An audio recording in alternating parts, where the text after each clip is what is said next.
तो ये बहुत अच्छी चीज़ है। मैं तो बारहा ये कह चुका हूं कि सिर्फ आप अभी आपने एक मंजिल या एक वो कह लें कि स्टेप लिया है कि आपको ये समझ आई है कि आपके असल दुश्मन कौन है, ठीक है।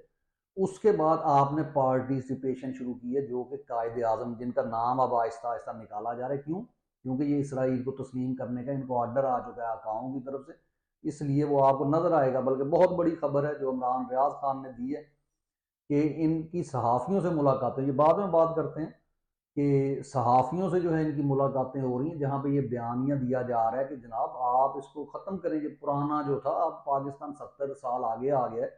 तो वो जो कायद ने कहा था या इनके बनाने वालों ने कहा था या जो अवामी लीडर कह रहे हैं उसको छोड़ें, हम डफर जो कह रहे हैं उसके ऊपर आए, क्योंकि इनको वो है कि अब्राहम अकॉर्ड के तहत आपने इसको तस्लीम करना है।